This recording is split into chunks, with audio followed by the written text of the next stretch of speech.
Au nom du bien-être animal, les producteurs et chaînes de télévision pourraient bientôt se passer des animaux. On en verra de moins en moins sur nos écrans. Mais ouais, la Je vais pas vachette. l'affronter, demander si vous reconnaissez. On a eu ici même le débat Interville avec ou sans vachette. L'été prochain, nouvelle version, ce sera sans. Hors de question dans ces conditions pour Dax, Mont-de-Marsan ou Bayonne, des historiques qui ont choisi de boycotter le jeu. Mais ce faisant, ces villes ont ouvert un grand débat sur la place de l'animal sur nos écrans, dans nos films, dans nos séries, émissions de télé.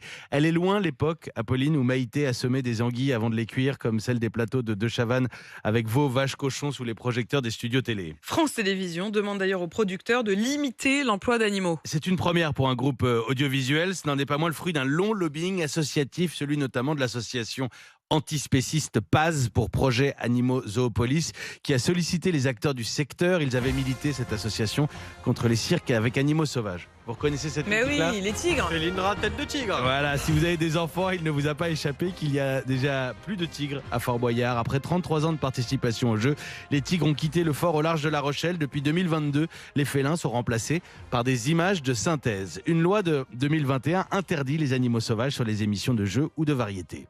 France Télé veut moins d'animaux dans les nouvelles productions. Qu'est-ce qu'on va voir à la télé ? Alors la consigne, c'est de réduire ou remplacer les animaux. Réduire, c'est choisir avec parcimonie, limiter les heures de tournage. Remplacer, c'est se servir de banque d'images. Après tout, des heures et des heures de vidéos d'animaux existent déjà. Mais remplacer, c'est aussi se servir de nouveaux outils, voire d'intelligence artificielle.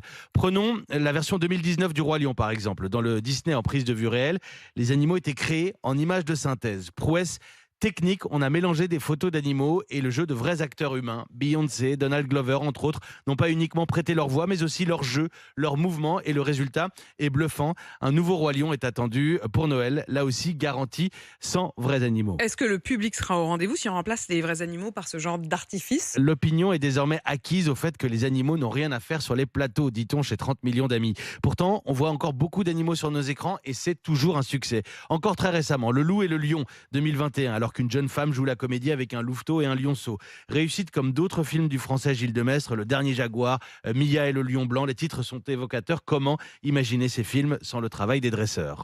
Le métier est déjà sensibilisé à la question. Et on sait désormais que ces films avec animaux font polémique, même quand il s'agit de glorifier la nature sauvage. Souvenez-vous, le dernier Bambi, filmé en prise de vue réelle, avait suscité une vive polémique à sa sortie il y a un mois.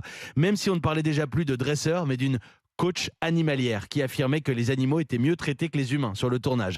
L'association des réalisateurs et associés rappelle les règles du jeu sur son site. Interdiction de tuer, bien sûr, de blesser, de capturer, respect des impératifs biologiques de chaque espèce, etc. Cette même association avait dénoncé les pratiques du métier avec des cages inadaptées, l'utilisation de tranquillisants notamment.